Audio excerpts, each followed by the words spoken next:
Alrighty, Delicious. We are at the Delicious Recap, and we are revisiting Family Matters, our favorite 90s sitcom. I am Jon Francois, clean shaven at the moment. Andrew Ajay Vandertunt, who are you this week? Today I am Sosuke Aizen. That is for all of our anime fans out there.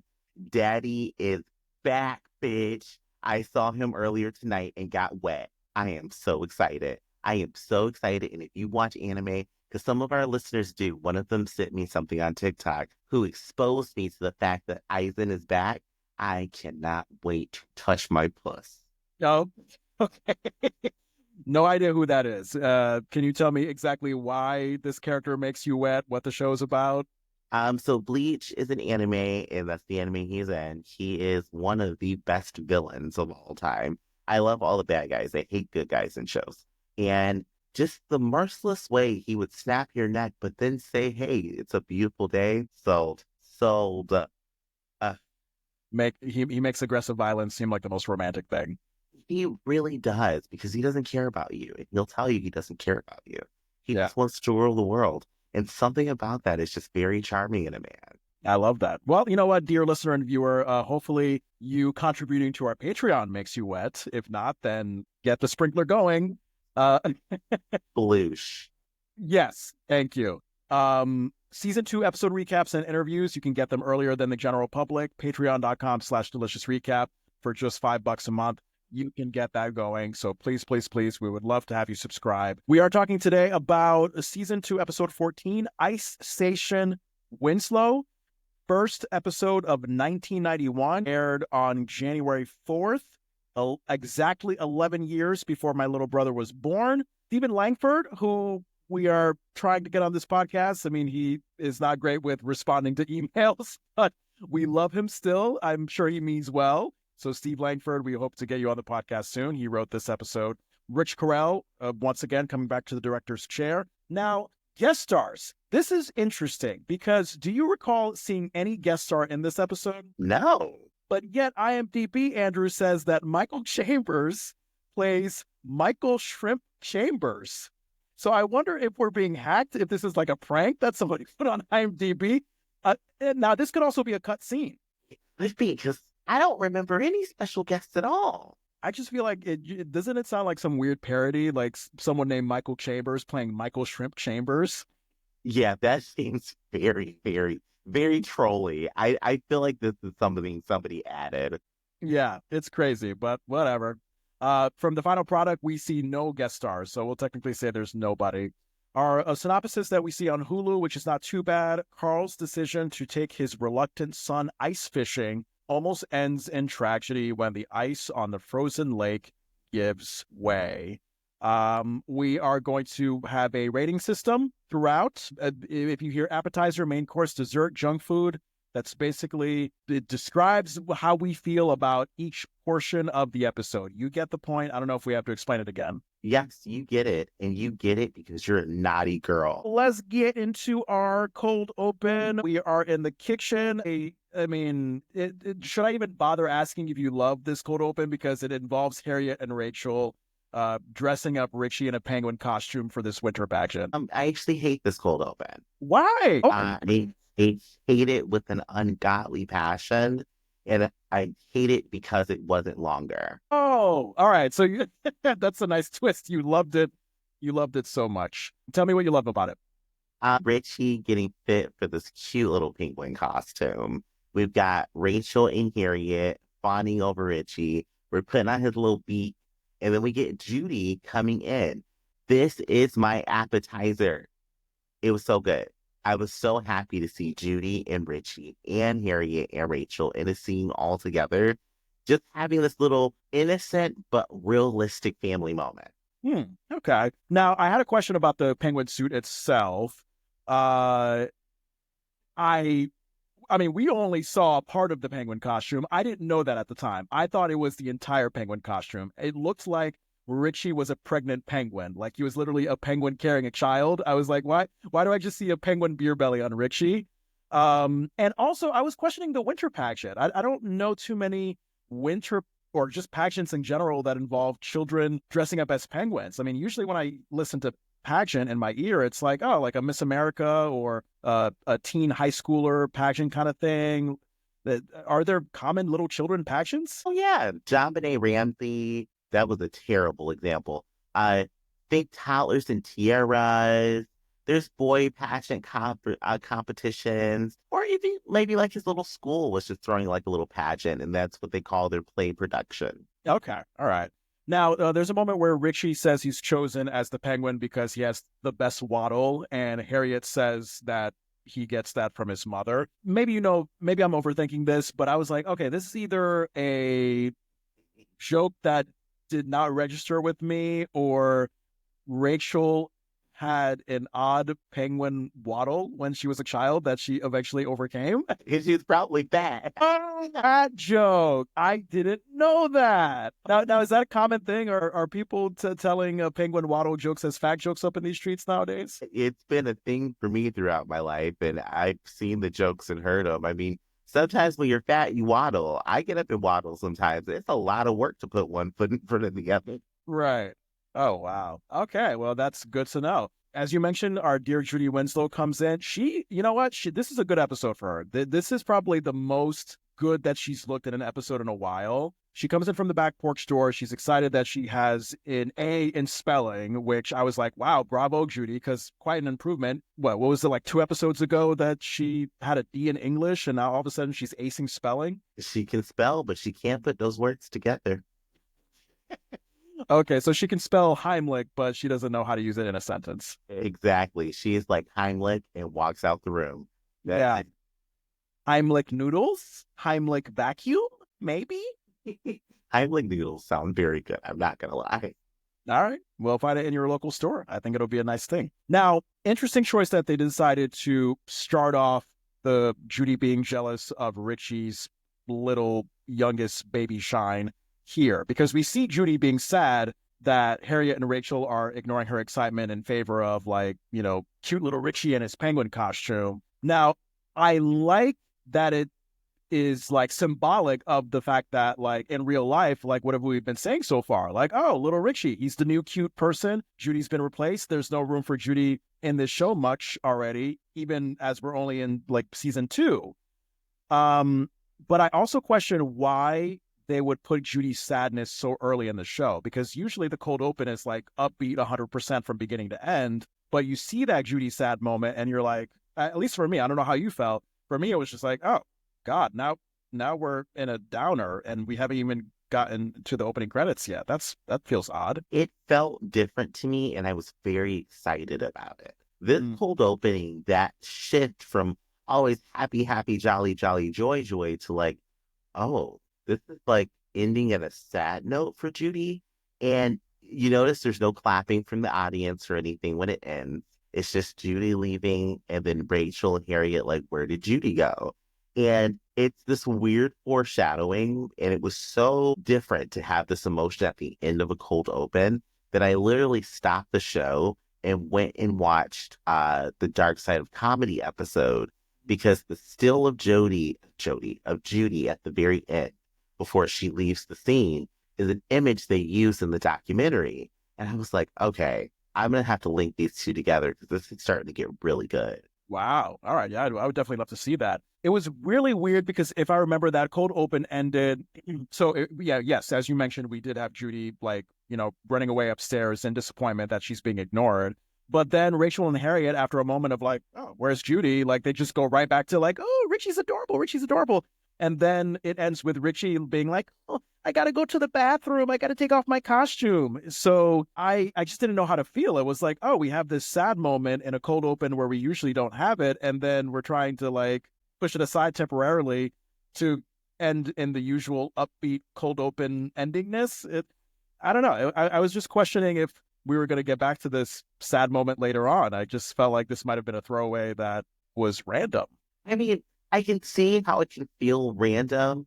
For me, the way I interpreted it was, this is a reality episode of the Winslow family, because this would happen in real life. In real life, you're not going to know that she was upset and just ran upstairs. You're just like, oh, okay, maybe she went to go do something else and got bored. We're going to go back to what we were doing.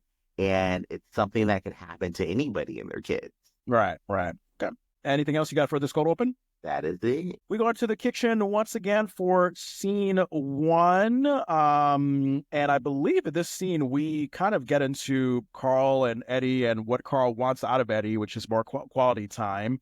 What did you think about the difference in the exterior shot of the Winslow house as we open this scene? Because from the Christmas episode, it was this snowy winter wonderland, and now it's just kind of this clear, grounded, windy snow, and we hear the whooshing of the wind. So stupid. I hate it. I was so emotionally unnerved by this. Because why?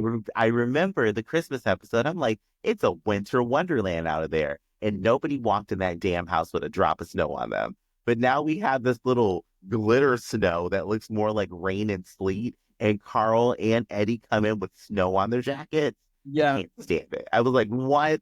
Maybe they realized their fault from the Christmas episode and they're trying to make up for it. That's all. They could have made the outside of the house match the level of snow that they had on them. Right. Oh my God. I don't know. And so what about this scene stood out to you? So this was a fun little scene. I love that we're getting this dynamic. So we got in our cold open, Judy feeling like she's getting the cold shoulder from the family. Then we have Carl who wants to hang out with Eddie and Eddie's friends, but Carl's getting the cold shoulder from Eddie. And I'm like, okay, we are about to get a good episode here. Wow. I didn't even notice that cold shoulder relation between Judy and Harriet and Rachel and Carl and Eddie. That's a good observation. I liked Carl. He gave a typical cheap dad response at one point. So, they're coming in. Of course, they're freezing cold. They have their coats, wintry Chicago weather. We get that. And it looks like they're coming in from shoveling snow because Eddie was asking his dad whiningly if they could just get a snowblower. And Carl was just like, that's what I got you for. And it just tickled me because it's the cheap dad that we all know and love. That's what I love about Carl. He knows how to put his children to work. He's like, you're going to do this. It couldn't be me. I don't think I've ever shoveled snow a day in my life, and I don't think I will. Really? Now, I know you spent time in Texas where there's not too much snow. You've been in Rochester, New York. How long? I've lived here for a few years. Okay. And you're in an apartment situation, so you have a landlord that could take care of that for you. Uh-huh. Okay. When I lived at home with my parents and there was snow, I wasn't going out there. What, did they pay somebody or did the parents just do it? My dad did it himself. Yeah. He knew, Andrew, so it's never going to get done. Never. Wow. I'm just going to leave it and pretend like they don't hear you. Yeah. No, so growing up in Connecticut, my dad had moments here and there where he was doing it himself. But no, a lot of the time, me, my sister, eventually my brother, when he got old enough. Yeah, no, I mean, in New England, when, where nor'easters could become a thing, we learned to pick up the shovel and help out. And boy, if you want to get a workout and have your muscles hurt, you shovel snow.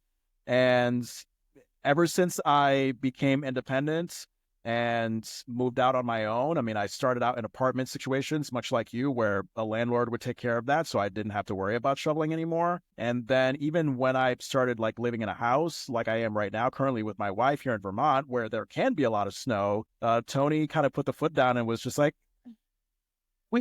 there's a person we could pay $25 to shovel the snow. We don't need to do it ourselves. And it's kind of hard to argue with that because literally the other day, we were trying to get all these fucking leaves out of our dog's poop yard, this fenced-in yard where we have our dogs poo and pee, because it's the end of October, early November right now as we're recording this. All the leaves have fallen down here in Vermont, and the leaves got to go somewhere. And essentially, we had to shovel the leaves into the other side of the yard into a ditch.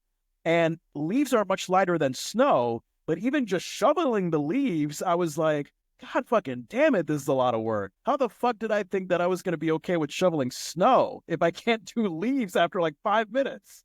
Oh my God, John, I feel for you. That is labor. You are doing labor. That wasn't even work. It was hard labor.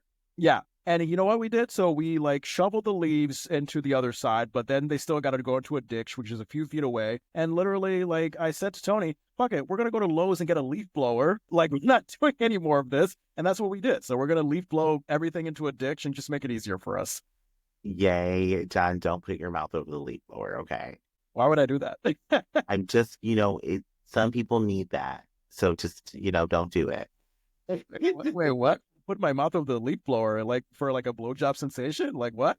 Whatever you do it for, I don't know. No judgment free zone, y'all. Just don't do it. All right. I see. So okay, so back to this scene. Carl, God, poor Carl Winslow. Clearly he needs to get some more friends his own age because, Eddie, he wants to hang out with his own friends. Carl is like, oh, hey, let's go to bowling alley for burrito night. But Eddie's not down for that. And Carl is trying to be like, hey, what's the skinny mini? Come on. You want your old dad to hang out with you? Let's go. Like, what the hell? Carl just wants to just hang out with Eddie and have a good time.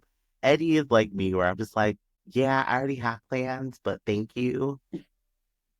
Yeah, Carl needs to know. I mean, I'm sure Carl was a teenager himself at one point. This is how life goes. I mean, when you're a little kid, you tend to look at your parents, if they're good parents, as role models that you want to do fun things with. And then you just get to that point, and when you're a teenager and you just think your parents are the lamest thing since sliced bread, and you just kind of want to hang out with what you think is the coolest people, and that's not your parents. Carl has to do a better job of accepting that. All right, there's some sex joking going on here that I was like, whoa. Let me know if you remember this. When Carl whines to Harriet that Eddie never wants to hang out with them, Harriet says to Carl, like, oh, it's because you're old. And Carl was like, huh, you didn't say I was old last night. I was like, where did that come from? That was funny. Harriet's next line that made me scream. Harriet comes back with I mean, wait, actually no, I think it was okay. So yeah, okay. I'm trying to figure out like the sequence of this. And I think this was a Carl is like he doesn't last long in bed. I think that's the type of joke that she was trying to make. And she was like, "Oh, you want to sleep before I could say anything?" Like that joke, right? That was so good. I screamed when she said that. I'm like, Harriet, you are the living legend. Yeah, we're getting personal with their bedroom activities. I see. So Harriet suggests to Carl that he plan ahead with Eddie if he wants to spend time with him. What do you thought? Wait, what did you think about that? Because I would argue that you should not do that. That you should just be more accepting of the fact that like Eddie's a teenager and just let him do what he wants to do. If he wants to hang out with you, he'll let you know. But to force a schedule to hang out, that doesn't seem like something that a teenager would be down for. I don't think anybody should ever do that in the history of life. Oh, okay. Don't ever, ever, ever, ever try to schedule time with somebody when they have made it very clear to you that they have plans of their own. One, it's going to disappoint you. Two, it's going to annoy the other person, as opposed to coming together and saying, hey, what's something you would find fun doing? That like ask and get to know what your child's interests are or friends, whoever it's for. And maybe you can find a way to relate and bond over that and then plan something together. Don't just plan for me and think that, oh, well, I planned it early enough. It's going to be perfectly fine. Because you're missing the intent here. Hanging out isn't about the schedule. It's about, is this what you want to do? Absolutely. I totally agree. My appetizer actually comes in right now so literally Harriet says, plan ahead with Eddie. And then what does Carl do? He does that stereotypical husband thing. You know what I should do? I should plan ahead with Eddie. And then without a beat, Harriet sprays the plant water in his face. Like, you dumb motherfucker. I just said that. Harriet is getting hers this episode, and I love it. She sprayed him like a cat, and I just screamed. Yeah. Double appetizer. Like Carl doing the husband who doesn't listen to his wife with that shit, and then Harriet spraying water in his face. It was a great husband-wife moment. I loved it. Are you ready? Are you ready to go to scene 2? Yes, let's go to scene 2. Going in the living room. Oh my God. Again, let me just state, when we go from seeing Harriet with whatever she's doing with Carl, and then we see Harriet again directly in the beginning of the next scene, different outfit. She has like a blue, green, white Cosby sweater. She's folding laundry on the center couch. I think I remember saying this on another episode recap. I just need a little bit of a break from a character that I literally just saw at the end of the last scene before I see them again in the next scene. Does that make sense? It just seemed like, oh, I just saw you, Harriet, in this light, and now I'm seeing you in a different light right now. It makes sense. It makes perfect sense because you want that breather in this episode for me. I loved it because I was like, Harriet's starting the scene by herself. What are the chances that I'm going to experience Steve? They are very low. Yeah. This is one of my like 10 desserts in this episode. Laura, I think coming downstairs or coming from the kitchen, whatever.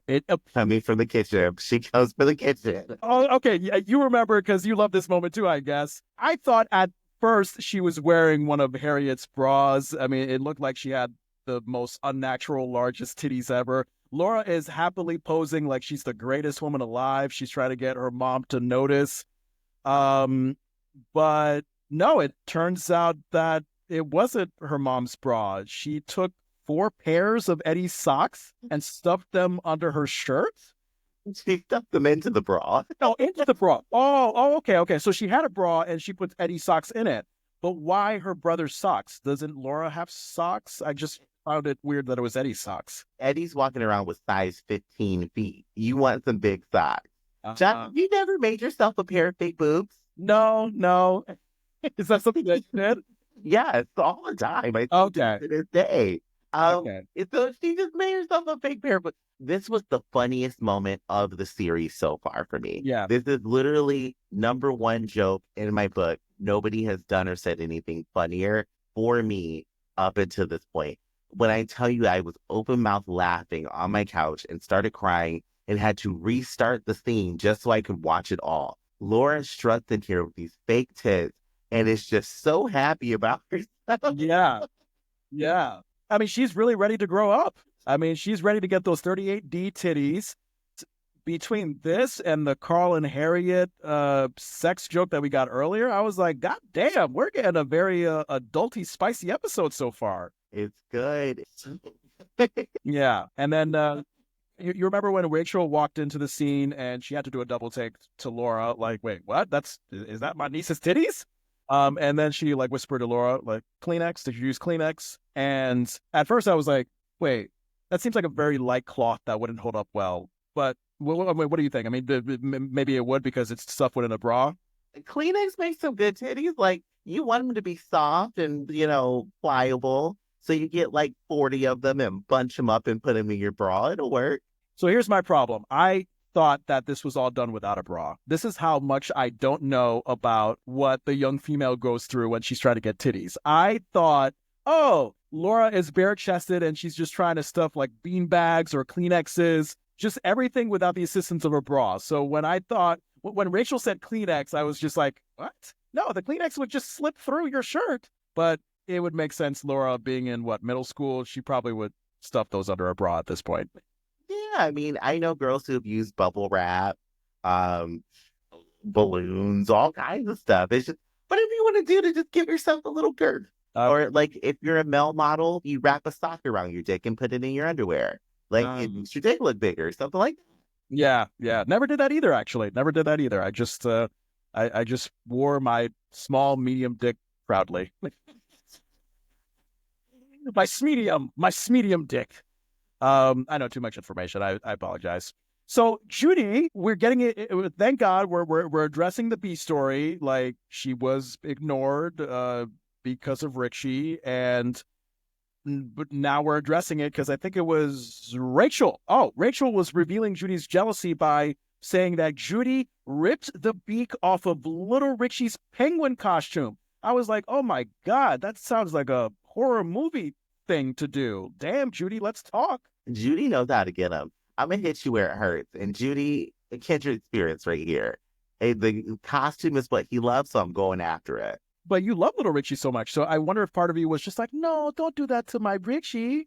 No, not at all. Sibling rivalry is amazing. And I'm going to foster it like a bully on the sidelines. God. Oh, God. So I found it strange, this moment, when Laura found it amusing that, so Harriet and Rachel, they were like relating to how they had that same dynamic when they were kids. Harriet being the older sister and Harriet being jealous when Rachel, the baby sister, was getting attention. And Laura had this reaction of like, really, Mom? You were jealous of Aunt Rachel? I found that reaction to be strange because it was almost like Laura was low-key saying, like, what?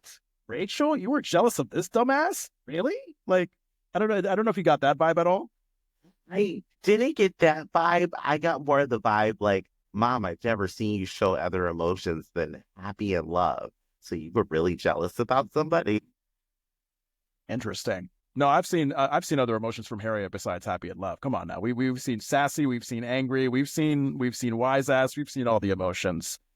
Um Rachel was getting a little bit suggestive when she was bragging about how much she was like getting the coochie cuckoo cuckoo when she was a baby, and she still gets it when she's a grown ass woman. She does. She's a man eater. She knows that she wants that gooch. And Harriet, this is where I disagreed. Harriet thought that just letting Judy and Richie figure the tension out among themselves, just like Harriet and Rachel did when they were kids, will work itself out. You probably disagree. You tell me if I'm wrong. The way I see it, Richie seems like this adorable little kid who's just oblivious to Judy's jealousy. And I feel like Judy is just very much like, I'm gonna get you. I'm gonna rip the beak off, and then I'm gonna rip your entire head off.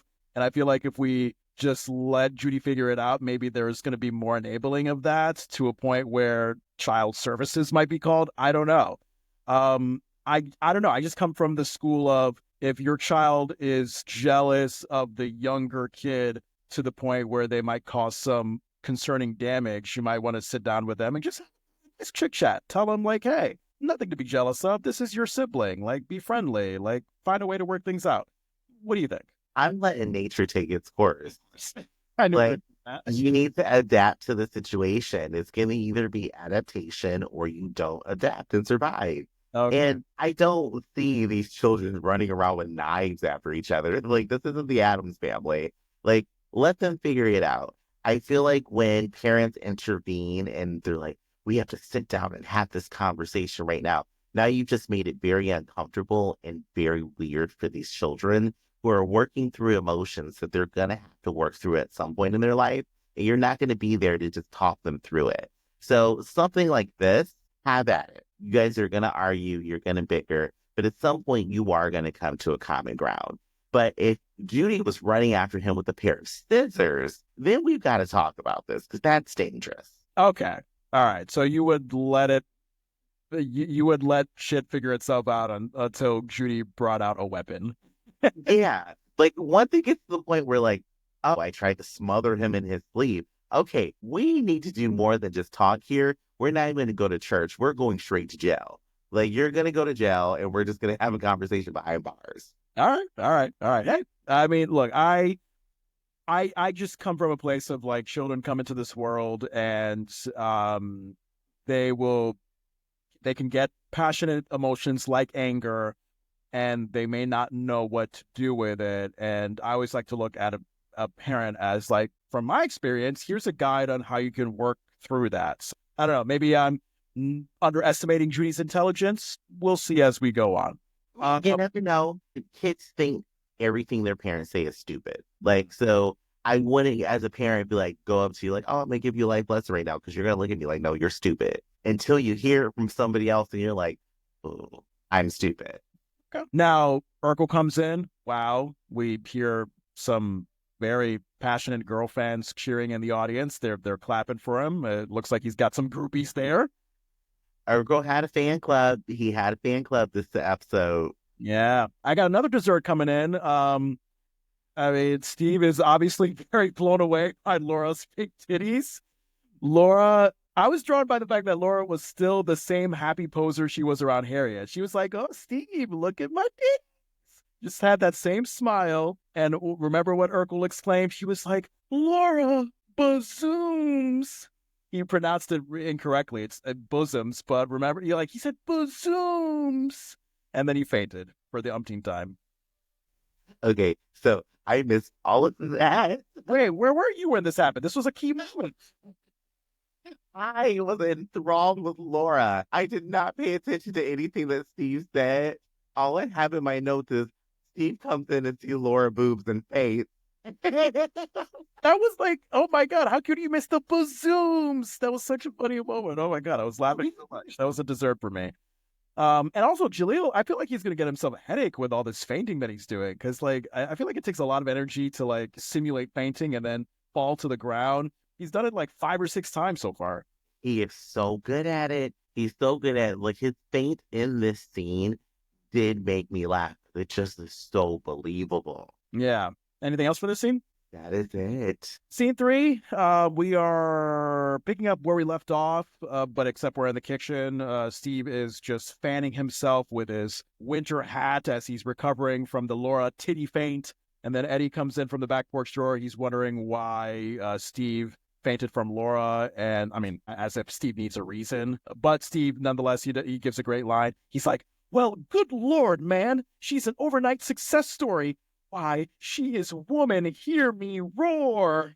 I'm sorry, I'm laughing because it's just so funny. Yeah. It's funny. Steve was already obsessed, and now that we know that he just wants Laura to have big boobs, it's even hilarious. And keep in mind, this is the same guy that accidentally walked into a naked Rachel in the shower. So I feel like he started at like a 110 from there, and now, dialed back down to whatever middle school girl level is, but yet he's like, oh my God, I've never seen this before. Titties covered by a shirt, even though I saw bare titties last season. He's a horny teenager. He is just one of those kids. He's a nerd, but he's like, damn, I got to see boobs today. Yeah. What stuck out to you with this scene? I love that we got Eddie talking with Steve, and then Carl ends up coming into the scene, and they're talking about going ice fishing. So this moment here, I would say, was the beginning of the unlocking of a core memory for me. And if you've seen Inside Out, it's like that. It's that big of a core memory for me. Okay. I forgot that I had seen this episode as a kid until we got to this moment. I was like, ice fishing. Oh my God, I know it's about to happen, because this episode has stuck with me ever since I saw it for the first time. Now, did you remember enjoying this episode when you saw it when you were younger? Did it like relate to something in your real life? No, I remember that I was very uncomfortable with this episode when I was a kid. I was very uncomfortable, and that's the main feeling that I got back when I had that memory flashback in my head. Why were you uncomfortable? I mean, I don't know. Well, maybe as we recap it more, that reason for discomfort might come up. Carl enters in with like the greatest lame dad line ever. He's like, "What's the hap, chaps?" That is a good dad line. When you have kids, John, you have to say that. Yes. What's the hap, chaps? What's the plug, thug? I don't know. No. I'm not gonna call my mixed children thugs. That's giving them a very bad start to life. So Eddie's jean shirt, what was on it? Was it origamis? I want to say it was origami stuff, like you know those the little things, the cranes. That's what I thought it was. All right. Steve, another dessert. My God, he's got so many of them. His funny, nerdy charm. Carl is, he's got like a bunch of ice fishing gear with him to basically pressure Eddie into spending quality time with him. Eddie doesn't think he'll like ice fishing. Carl says, hey, a guy at the precinct took his son ice fishing and the son was hooked. And then Steve out of nowhere is just like, hook fishing? Bodacious pun, big guy. Steve is Carl's biggest fan. But Carl does not want to have anything to do with Steve. So it's a very one-sided relationship. And Steve knows it, but he's just like, look, I'll just be here until you acknowledge all this comedic gold I'm giving you. And speaking of which, I mean, my God, Steve just does not get that he's not included in this Carl and Eddie fishing trip. Carl is trying to really needle it into him. No, you are not coming. It's just me and Eddie alone. And the irony of Carl just losing his, or almost losing his patience at Steve not getting it, when a few scenes ago, Carl was not listening to Harriet at all when she came up with the idea of planning things ahead with Eddie. I thought it was hilarious when Carl leans in to choke Steve. That's when I started screaming, laughing. I was like, oh, this is hilarious. Because that's the same feeling that you have when a child annoys the fuck out of you. And you're just like, I can't get you. You mean he was almost about to choke Steve when he wasn't getting it. Gotcha. Mm-hmm. Steve was just letting out a very throaty, nasally laugh when he thought that Carl was joking about only wanting to be with Eddie for the ice fishing trip. I don't know if you noticed that. He was just like, yeah. And there was a little bit of snort there. But I was very concerned, knowing what we know about Jaleel fucking up his vocal cords when he was Steve Urkel. I was like, damn, don't push it too much. It's definitely something that the more you bring it up, I think about the vocal cord damage he's probably suffered. And then me watching the dark side of comedy today, I was like, yeah, that's what she fucking gets. Oh no. Oh, like because Jaleel comes off like an asshole in that one. There's going to be an episode that we're going to watch specifically where Jaleel was the biggest asshole ever to Jamie. Right. And it's a scene in the episode that we're going to watch where it happens. At that point, I'll explain it for you, the listeners to understand it. But yes, he was an extreme jerk to her, even by his own admission of words. I mean, at the end of the day, you just got to think about it. It's a job. He was a kid back then, so kids are going to do stupid kid shit that really can be bullying. But at that point in time, with the pressure that was on him, I can't imagine that bullying was his first thought in his head when this incident occurred. Now, back to this scene, I thought that we were going to see Carl like lose his shit at Steve and really drill it into him that it's only him and Eddie going ice fishing. But no, Steve just like, like he just laughs his way out the door and doesn't even let Carl finish. Carl is just like, all right, I guess this is going to fucking happen. And then we get to my main course in this episode when Eddie tells Carl he'll pass on the ice fishing, and Carl, of course, doesn't get the point. He pulls Eddie in by the fishing net and tells him that, like, hey, I paid $150 for this stuff. You're going to go. And I was just feeling so sorry for Eddie in that moment because I was like, God damn it. Your dad is pressuring you on grades, career choices, and just spending quality time with him. Oh, poor Eddie. Poor Eddie. And this is one of those things, like I'm going to say it as a kid who has gone through this. Don't force your children to hang out with you because it just makes them not want to hang out with you. Yeah. Any other thoughts about this scene before we get into ice fishing? That is it. Let's head to the ice. Oh, heavy junk food material for this ice fishing scene. What are your thoughts? Now, I thought that this would have been your dessert. The scene, I thought so. So I can't wait to hear what you said. Yeah, go ahead. Go ahead. Go ahead. No. So I'm sure there was some desserty stuff in the like between like dialogue and shit like that. And keep in mind, I'm gonna have like ice fishing part 1, part 2, part 3, part 4, because as you know, there's lots of scene transitions. I think I want to open with, what did you think about this pathetic set? Hey, because it was like they weren't even trying. This is my junk food. We literally opened with a snowy lake mountain tree thing. It looks like a painting from Bob Ross. It doesn't even look anything like a real set. The set is a dessert of mine. Why?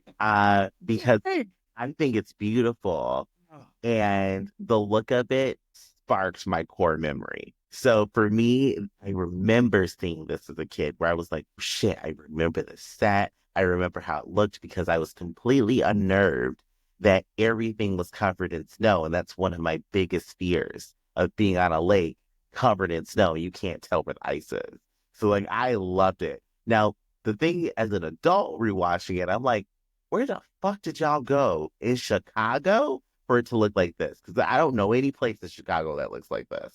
Yeah, they went to like Lake Mamamuka, blah, blah, blah, blah, whatever the fuck it was called. So we see Carl and Eddie walking in front of a god awful snowy background. I mean, it doesn't even look like a green screen, Andrew. It literally looks like someone just put a huge background sheet with like a drawing of snow and mountains and shit in front of a soundstage, and then they just said, "Hey, do what you can with it."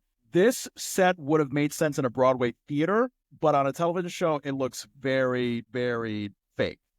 Now, if I were you and I saw this episode as a child and I loved the episode as a child, I probably would be biased and say, you know what, whatever, the set looks great. But seeing this episode for the first time as an adult, because I don't recall seeing it back in the day, it was just like, God. I mean, especially seeing how far we've come with special effects and on-location scenery and whatnot in 2024, it took me out of it for a second. So I'm afraid to say that the set for ice fishing was just a big, big junk food for me. I mean, the next time they go ice fishing, it does look more realistic. So hopefully the next time they go and we see that episode, like, it'll change your view when you see what the set looks like on that.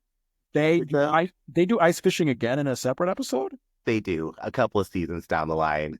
Wow. All right. So Carl delightfully tells Eddie that they're in an area that doesn't have any loud, obnoxious sound. Of course, cue in the sound of Steve being like, "Hey, guys." And he comes in dressed up in his winter gear. And is he wearing skis on his feet? Is that what it is? Those are snowshoes. So he's wearing snowshoes on his feet, and they just distribute your weight evenly through the snow so you don't sink down into it.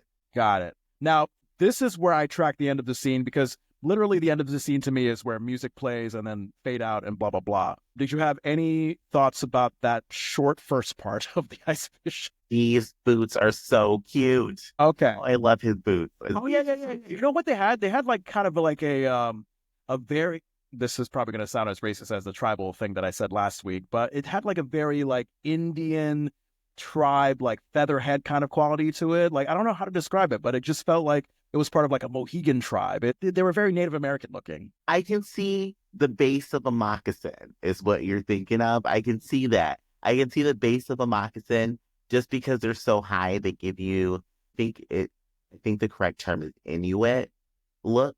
Okay. Is what I think is what it is for the snow. But I see exactly what you're saying. Okay. Okay. All right. All right.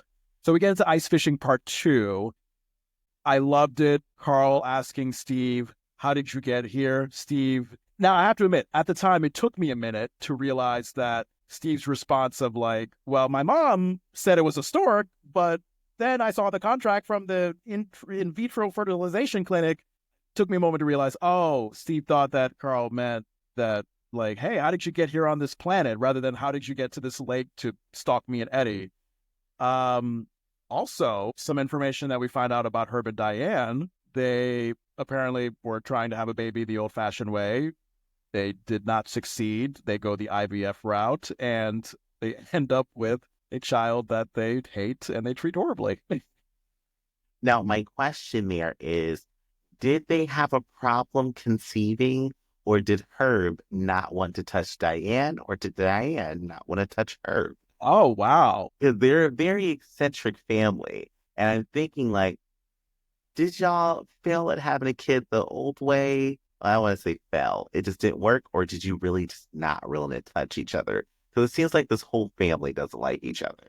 I don't know, man. According to my wife, because, you know, we're trying to have children the old-fashioned way, and she did tell me that IVF is pretty expensive. So I would imagine that to go that route, you would have to be like, it would have to be for a really good reason. So I would like to think that Herb and Diane are into each other. So far from what we know of them, they're just terrible parents, but they've been running away together. What they seem to have in common is we fucking hate our child and we want to be as far away from him as possible. So I'd like to think that they're into each other. And they just so happened that they couldn't get a baby naturally and they went the IVF route. And I'm sure they were hoping that they would love this child. And they were like, "Mah, mah." Paid like $25,000 or whatever for the IVF treatment and to get Steve. Oh, darn. Oh, boy. Poor Herb and Diane. I feel bad for them now. Yeah. Now, okay. So you like the ice fishing set. This is, I mean, this, to me, I would constitute this as a part 2. For me, it kind of wraps up with Steve's complicated explanation as to how he got to Carl and Eddie. He said he took the 1210 bus to Lake Bluff. He had a primo pecan roll. He missed the 245 bus, and then he hitched a ride with an armless teamster named Mabel. And then Eddie was asking, "Wait, what? No arms? How did she shift?" And Steve was like, "I saw it, and I still can't figure it out." And it was such funny, absurd out there imagery. Like, you want to question it, like how does that make sense? But it was also so funny that I was like, maybe I shouldn't want to make sense out of it. Did you remember that moment?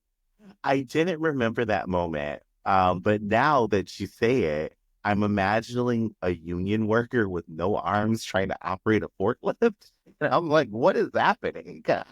Anytime I hear the word Teamsters, like, I know they're like a well-known union, but there's just something about the name that just says like, oh, corrupt gangsters.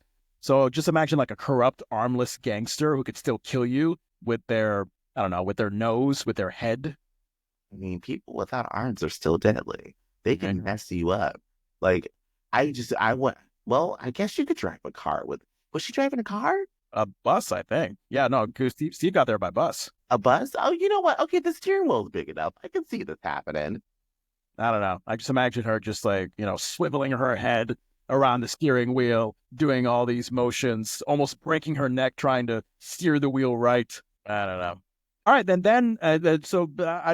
any thoughts about the ice fishing as we get along? Because this is where we get into part 3, scene 6, where Eddie and Steve and Carl are sitting down in front of that perfectly shaped hole where the fish are. Okay, did that hole look realistic to you? Where they're ice fishing into? Oh, it did. Okay, I've Yes. never been ice fishing. To me, it just seemed like a really perfectly shaped circular hole. For ice fishing, when you drill a hole in the ice, it's a hand drill that's perfectly circular, and it makes a perfect circle hole. Okay, all right.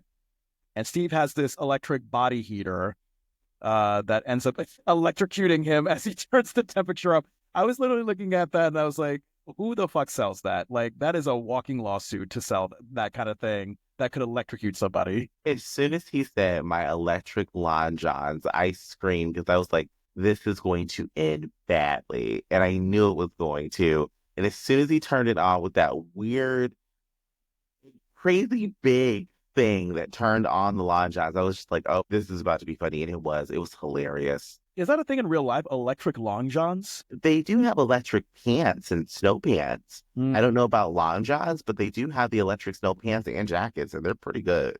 I feel like that's gonna like cause first degree burns for some people. I don't know. I think that if you want to be warmed up, wear natural long johns outside and then just wait until you get inside for or just don't go outside at all and ice fish if you want to be that warm. John, I'm telling you, get yourself an electric jacket or electric snow pants on a cold winter day. It's not going to be like you're sitting in front of like your fireplace or something, but that extra bit of heat that they provide, oh, it's so good. Like right now, as we speak, my feet, like I have winter socks on, but my feet are still cold. So right now my feet are in an electric foot warmer. Mm-hmm. I can trust that because it's indoors. I can always unplug if it's too hot, whatever. But there's just something about the outdoors, and I assume like being with a wireless electric source of body heat that's going within my body, so close to my skin. I don't know. I get so paranoid about that. But yeah. Well, what did you think of? So Steve electrocutes himself. It's burning in his crotch, burning so much that he feels like he has to put handfuls of snow down his pants. And I mean, it was a dessert for me. I mean, he had this sequence of as like he was like trying to cool down his crotch with the handfuls of snow. Oh God, your thoughts? Now, I didn't get to actually see the handfuls of snow the first couple of times because I was laughing so hard when he was getting electrocuted, the sounds and body movements he was making. So I was like crying, laughing at that, and I had to keep rewinding it to see the handfuls of snow. But it's when he puts the first handful of snow in his pants and it sizzles, it just sent me again. I started laughing. It was hilarious. I think he did like a series of 3 or 4 ooh ahs. Like it was like oh ah ooh ha, and then Carl was just like, "Okay, are you through?" And Steve's like, "Wait, one moment." And it was just something about that last part that he did where it just made me laugh so much.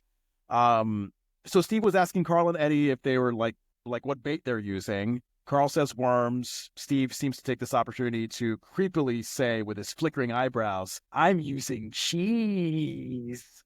And the way he said that, I was like, is there a suggestive hitting joke that I don't know about? Like, cheese. He's just happy to have his friend Cheese out there. It really does work. So it's not a bad thing to fish with if you have it on hand. I mean, dumbass me, I literally had to look up on Bing. I was like, do fish eat cheese? Because I don't know what fish eat besides that bland fish food that you usually serve in, like, the flaky fish food. So now that I know, it's like, oh, okay. And the last part of this scene that I loved was when Carl and Eddie, they were just so defiant on using their worms, and they were like, you know what? We'll see who catches the fish first. And then literally, Steve catches a fish out. Not even a second goes by, and he just looks at Carl and Eddie, and he's like, all right, and then what? What's going to happen now? Steve was ready. Yeah. Any other thoughts before we get into the kitchen? No, I'm ready for the kitchies. The kitchies, where we wrap up our B story. I loved how we wrapped up our B story. This was good. I don't say that about too many B stories. But first of all, did you notice that they're using the same snowy exterior Winslow house shot from the Christmas episode? I think it's like the same thing. This production crew, between the ice fishing set and this shot here, they're really cutting corners. They phoned it in and they knew what to do. They were like, we're going to phone it on in, girl. Get that shot from last episode and put it up on that screen. Yeah. All right. Well, take it away because, like, Richie's penguin costume is in this one. I mean, we got the finishing touches on that. We got, the Judy Richie jealousy thing wrapped up. I mean, what did you think about this scene? I love the scene. It is my dessert that Richie has mastered his waddle. Yeah. It's the cutest thing ever. And it's not when he first does it. It's when he leaves the scene with Rachel and they do the waddle waddle shake. Oh, it was the cutest freaking thing ever. So that is my hugest piece of dessert ever. Absolutely. I wrote it down. I was like, you know what? I give crap to little Richie, but I'll have to admit I did get a little laugh when Rachel was like, all right, let's do the wiggle. And I think it was like, and then we waddle, and then we wiggle, and then we waddle, and then we wiggle. Like they were doing the wiggle waddle thing together out of the kitchen as Richie's dressed up in the penguin costume. And I'm glad to see the head on the penguin costume. The costume now makes more sense. It's not a human head with a penguin beer belly anymore. It's a full penguin head, penguin beer belly thing. So that was great.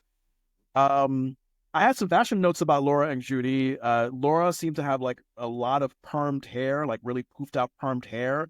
And there was something about her chunky Christmas sweater or winter sweater, her chunky winter sweater. There was something about it that made me want to like scratch myself. It just looked like it would be itchy.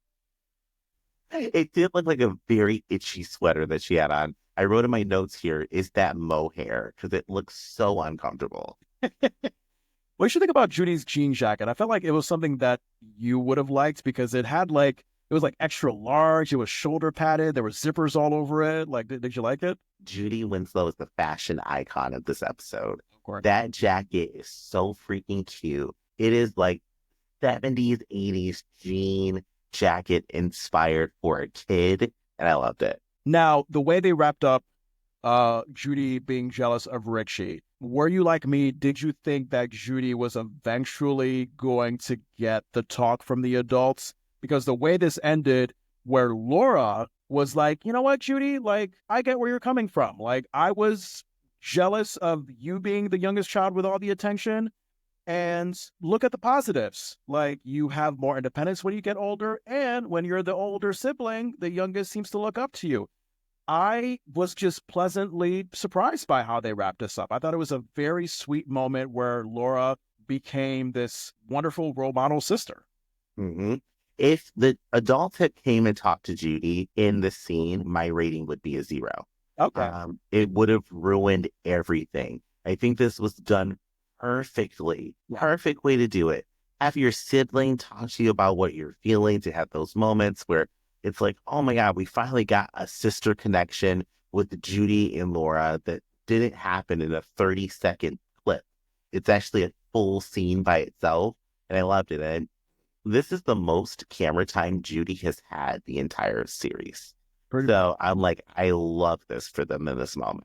This was much better than the D in English story. I thought that wrapped up horribly. I thought the way they wrapped up this story. My only note is that I wish I could have seen Judy apologize to Richie. I think that would have really upped the sweetness more. But with the way they did it, just fine. Probably, I'm going to say the best B story so far in the episodes that we've recapped Family Matters. I will go so far because I think my common thread with the B stories was that it's like underdeveloped. It seemed rushed or whatever. But this B story, because of the way it ended, it left a really good impression on me. Nice. I love that you are finally seeing the greatness in little Richie. Okay. I mean, he did give me an adorable moment with the penguin costume, but I think just more so just the way Laura approached this conversation with Judy and making her see the light about not looking at little Richie as an enemy. Like, I think that was what I really took. Yeah. All right. I know. Yeah. Part 4. So we go to scene 8, part 4 with the ice fishing. And then I think this is where we get our action movie shit where the stakes are high. Steve starts out with singing that doo-dah song again, like, they sing this song, doo-dah, and it's clearly meant to annoy Carl. I think he used that same song in the Dog Day Halloween episode when he was just like thrusting his hips and the audience was wooing it, and it was really creepy. Yep, he sure did. He did it in that episode. Did he do it in Boxcar Blues? No, He did it? Okay. I don't think so. And Steve had a nice dad joke with a snort laugh as a bonus. Eddie is fed up. He tells Carl he hates this ice fishing and cannot feel his toes. And Steve says something like, "Uh-oh, Mr. Frostbite, when he shows up, it's time to amputate. Don't worry, my dad will do the operation for you, but it'll cost an arm and a leg." You know, that kind of thing. Mm-hmm. Very Steve funny moment. I am biased, y'all, right now. I have had to hear snorting for like the last half an hour. So for me, I'm like, oh, okay, funny moment. It was great. What I did really like is once Eddie opened up and said, I don't want to do this, that we didn't just shove it off with a weak Steve joke and just go the rest of the way through the scene. Carl actually gets offended and they start to have a bit of a dialogue. Yeah, I agree. And there is a moment where Carl gives in to Eddie's whining and he's just like, oh, let's just go home. Fine. And Steve doesn't make it any better. He's like, Eddie, I love you, but you're kind of a big wuss. That understandably leads Eddie to want to chase Steve around and kill him.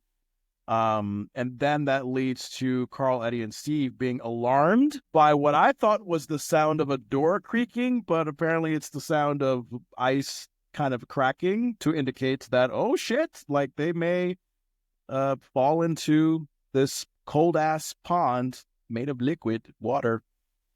I had some questions, Andrew, like try to make sense of this for me. So they're literally standing in the middle of a lake ice fishing, correct? Yes. Okay. And that's what people normally do ice fishing, because I've never done it before. I just kind of thought, oh, people stay as close to the shore, as close to land as possible, and then they just put their fishing pole in the water. I don't understand why people would take the risk to be in the middle of a lake where it could, like, where the ice could break at any second and they could fall in. But maybe people are thinking like, oh, the ice is so solid that nothing would happen. Is that the logic? Yep. So most ice fishing, you're going to have to go away from the shore, because most fish don't hang out in shallow water. So the water is frozen by the shore and it's still shallow. So you need some depth.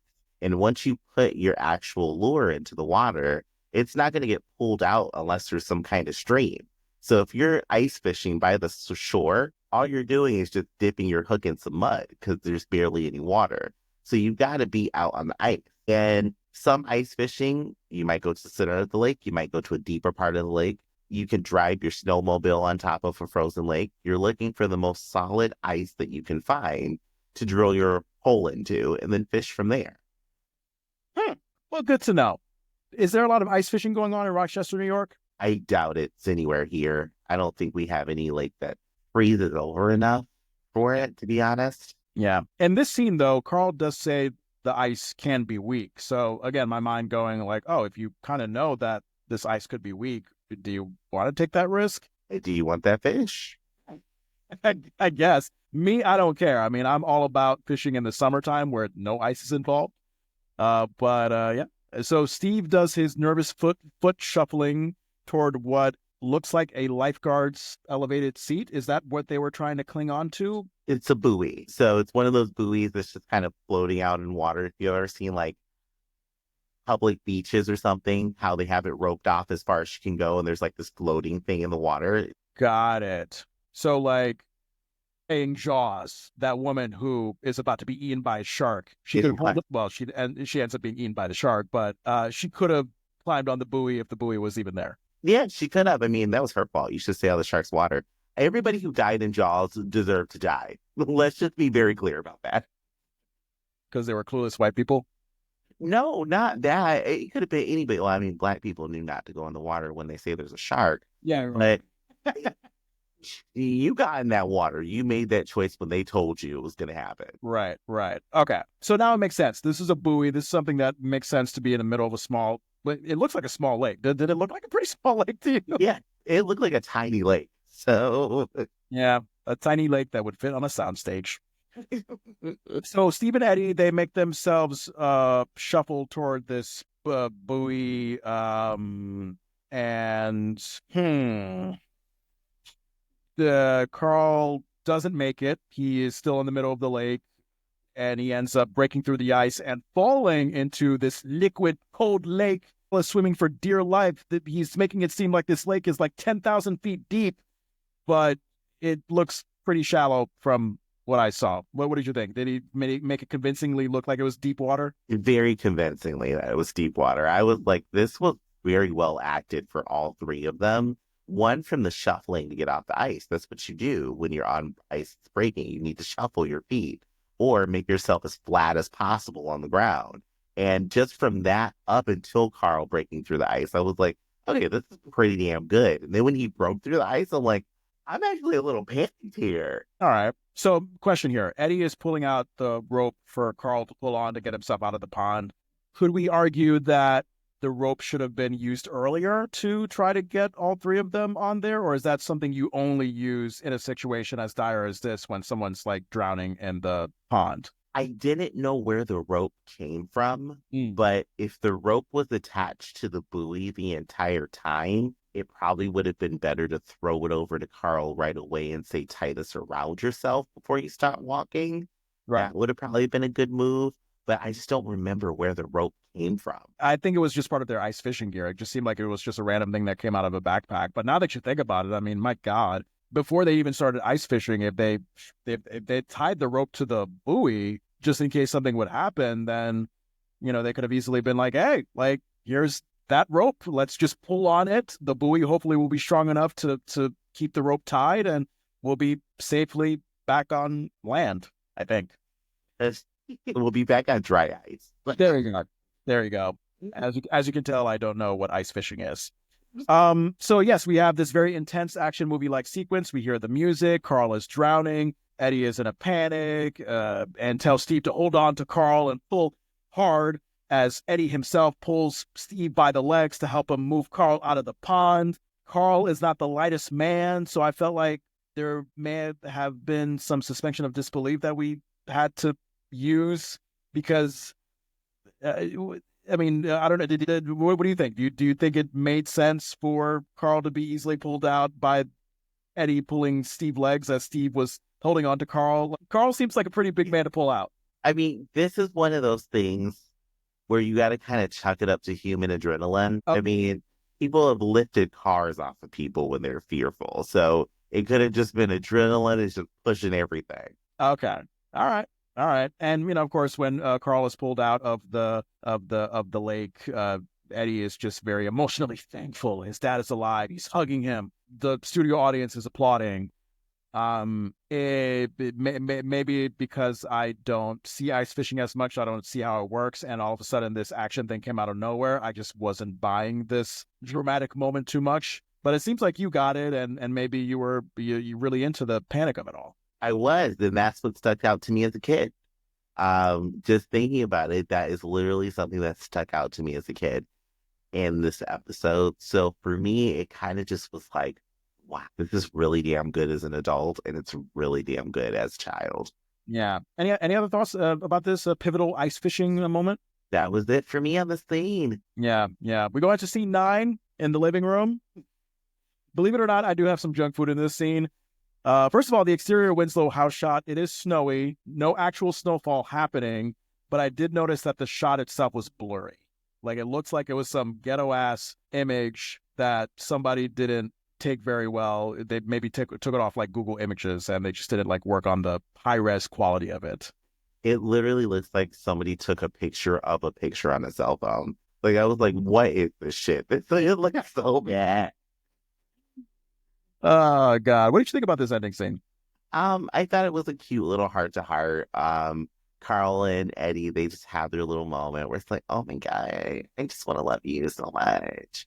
And it's good. I get why they're doing it because it's like, damn, you almost died, Dad, and I almost watched you die. I get it. I just don't like the fact that they promised they're never gonna go ice fishing again, and they go ice fishing a few seasons later. Oh, really? Spoiler alert! Spoiler alert!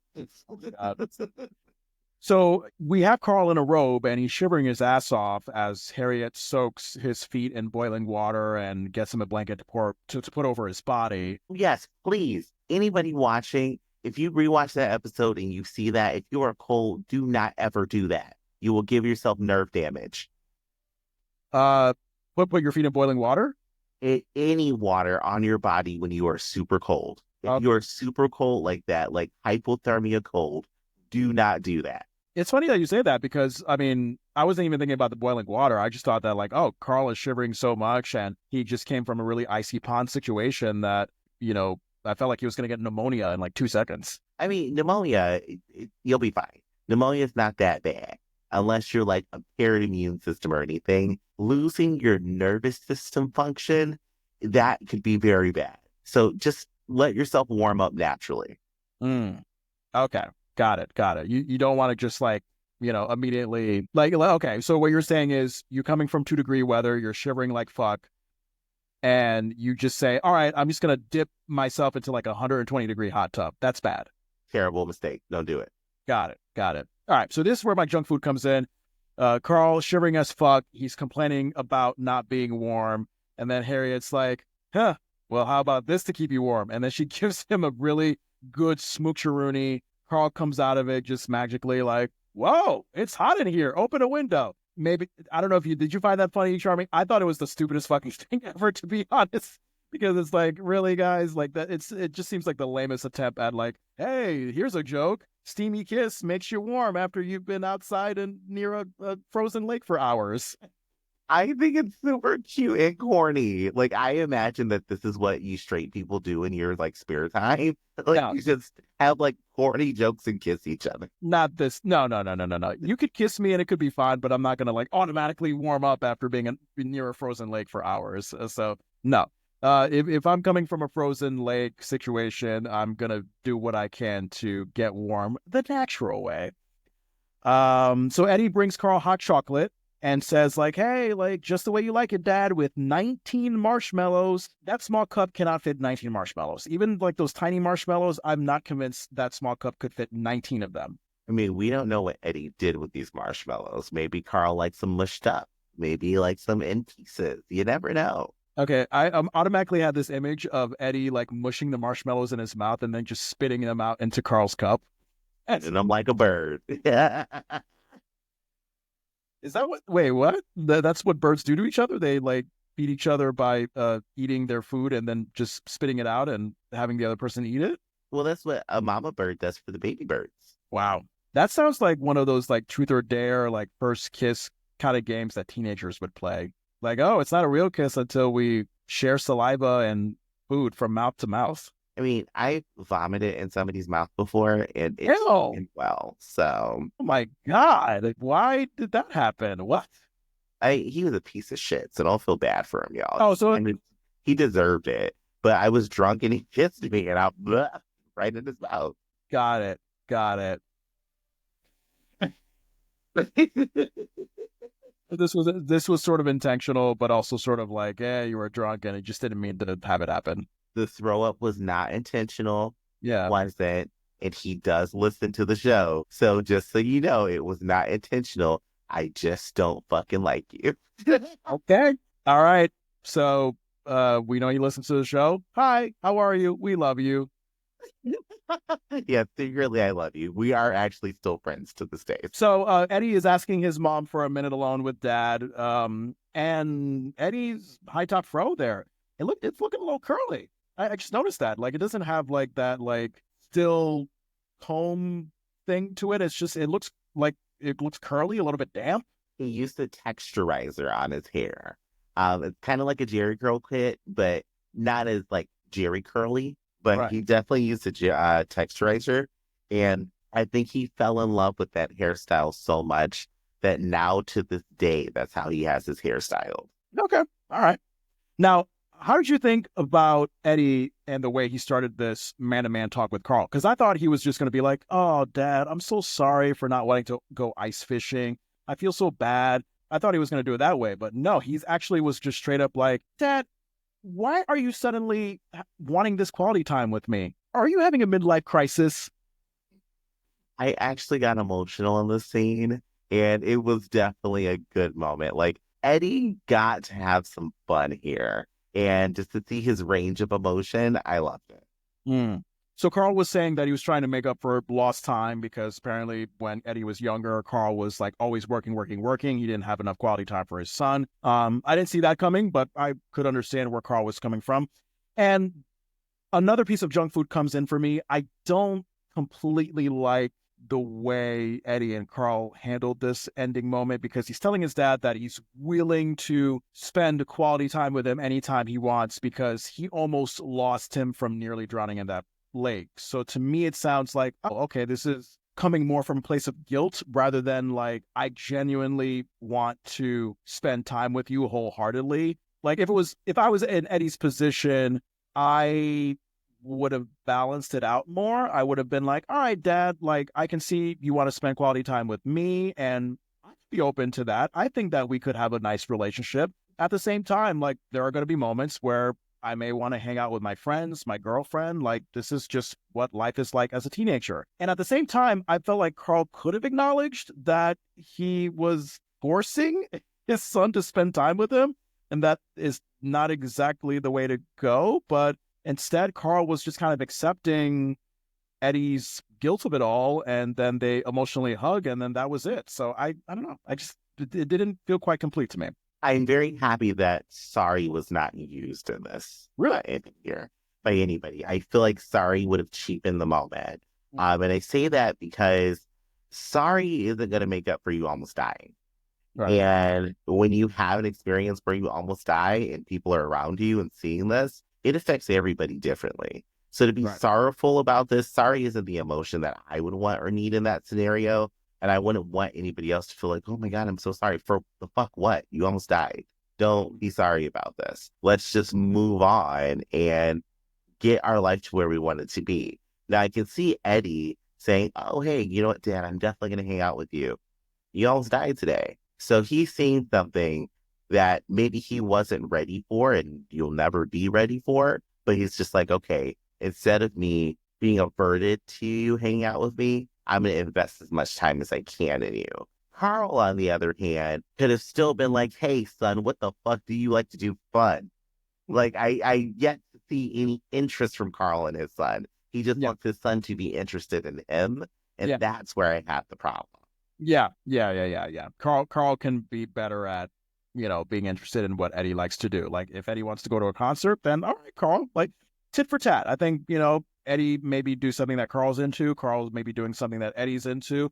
I think that 50-50 thing could kind of work. I just worry about, say, there's one day where Carl wants to spend quality time with Eddie doing whatever. It could be what Carl wants to do, it could be what Eddie wants to do. And Eddie feels like he has to think for a moment, like, oh God, if I may not want to spend quality time with my dad, but if I don't, then maybe I won't ever see him again because he almost drowned. I almost killed. Like, I just don't want him to have that lingering guilt, because life as a whole is unpredictable. So let's just roll with it and just enjoy it day by day. And we do what we want to do, and we don't do what we don't want to do. So that's all. That's all where I was coming from. Yeah. I get it. And you and I are therapized people, so we get that.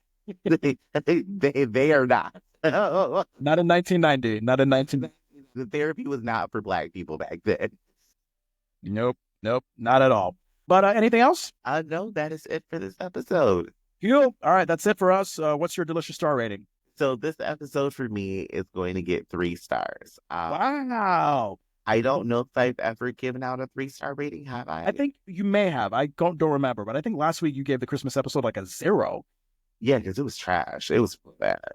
What did you love about it? So I love that we got so much screen time from Judy. That is probably my biggest gem of this episode. We just got to see Judy, just being Judy for a little bit. And every moment she was on screen delivering a line, you could tell her mom was right there like, Judy, you got this. Her mom is her biggest cheerleader. And I love that about Jamie. Her mom is just like this cheerleader in the corner who's going to make sure her daughter gets hers. And that's what happened in this episode. So I was very happy about that. Laura Laura is the funniest person in the series for me right now. I don't think anybody topped her funny this episode because her walking in and that cheesy grin on her face with those titties. Yep. She was happy. She was so happy. And like even now just thinking of it, I'm trying not to laugh because it was so damn funny. Yeah. And the storylines. This is the first time I think I've really been like, I like both stories, A story and B story. Got very, very fun. Of all things, maybe I would have loved like a little, uh, I guess like a little way to like wrap up Laura wanting bigger breasts and not just like a little conversation of it'll happen when it happens, honey. Like I would have loved a little pop in or something from Laura, or like a great way to end the episode. Laura comes in with the fake boobs after Carl and the daddy have their heartfelt moment and they just cut the scene there. I would have screamed for that. Yeah. Oh, that would have been great. That would have been great. So I think I gave the Christmas episode last week a 1.5. I'm going to give this one a 2. I thought definitely an improvement from last week's episode. And this one, solid comedic moments from Steve and Laura. I don't say that often. Usually I just say like, oh, Urkel, another solid comedy episode for him. But no, Laura, the fake titties, like that's just going to be so etched in our memory. I mean, it's great. I mean, she could honestly be done with the whole season, not appear in any other episode for the season. And I think like, yeah, you wrapped it up wonderfully in season 2 with your fake smile, fake titty moment. And then you have the adorably amusing Rachel and Richie penguin moment, the wiggle on the waddle. I love that. I thought that was great. A B story that I thought was both brilliantly meta, speaking to like in real life, the fact that Judy Winslow is no longer, the most adorable child actor. Now that baby Richie has become little, slightly grown up Richie, he's now the cuter child actor there. So I thought that was a nice meta quality. And a story that could have fell flat, that could have ended really poorly. But again, the way that Laura wrapped it up by giving that advice to Judy about how to handle the Richie situation based on how Laura felt when Judy was the cute young child. Brilliant. I think it was brilliant. I thought it was sweet. It warmed my heart very, very much. What keeps this episode from being a solid 3 for me, that very terrible ice fishing set. I really hope that they get more money for on-location scenes because that definitely was not on location. That was just soundstage, cheap-ass quality. As they get more successful as a sitcom, maybe they'll have the money to make it look more authentic. Because you say they're going to do ice fishing again in later seasons, right? They sure do. All right. And as I've mentioned, the way the Carl and Eddie story wrapped up, that kind of put a little bit of a bitter taste in my mouth. Again, we could have quality time and we could also acknowledge the fact that we may not want to hang out with our dad 24/7, that we may want to hang out with Rodney and whoever else Eddie likes to hang out with. That's it for me. So I like it. Yeah. So we got a 2, we got a 3. I think all around we loved this episode. It was a decent one. Not too bad. And that is always a good thing. Very good. Always a good thing. Just give me another episode like this. Just make Laura walk around with a smile. She doesn't even have to have fake boobs in. Just make her walk around with that damn smile and I will be in heaven. I love that. I love that. All right. Delicious. You could follow us, The Delicious Recap. Search for us wherever you get your podcasts. We're pretty much everywhere. Spotify, Apple, and all those other niche platforms that you've never heard of, like Radio Public and Overcast or whatever the fuck that shit is. Either way, yeah, Amazon Music, you've heard of that, but yeah, we're on like the most little known podcast platforms. We appreciate you having us, but I think that's a way to say that you can find us on a lot of podcast platforms. So search for The Delicious Recap wherever you get podcasts. And, search The Delicious Recap on your preferred social media app. Chances are we are there. Facebook, Instagram, Threads, YouTube, TikTok, Reddit. We are fucking everywhere because we want to fucking be everywhere. God damn it. And Andrew, how can they find you on socials? As long as the ban isn't in effect on TikTok, Ajay Vandertunt, you will be able to find me. I did turn on my Instagram. I don't know what my name is on there, but I'm pretty sure if you just say Vandertunt, you'll find me there too. And, don't get your hopes up with a response to a direct message. Oh, If you message me on Instagram, because I still don't know how to check those yet. Once I learn, I will respond to you within 9 to 12 business months. all right. Wow. So expect a response eventually from Ajay Vandertunt. It may not be when you want it, but it'll eventually come. Right on time. Right on time. There you go. Right on time. All right. Our next episode, it's simply titled Son, S-O-N. I wonder if this is going to be another intense Carl and Eddie moment. Now, you know what I would love? I would truly love if this episode is called Son and it centers around Mama Winslow and Carl. That's what I would love to have happen, because we haven't gotten a Carl and Mama Winslow centered episode since the first season, right? Since the pilot episode, probably. Yeah, I don't think they've had anything really focused for the two of them, so I hope it's that. No, actually, I would argue Mr. Bad Wrench, the 8th episode of the first season, when Carl tries to build a shower for Mama Winslow, that may have been the last moment. Okay. Maybe. Yeah, I think that is.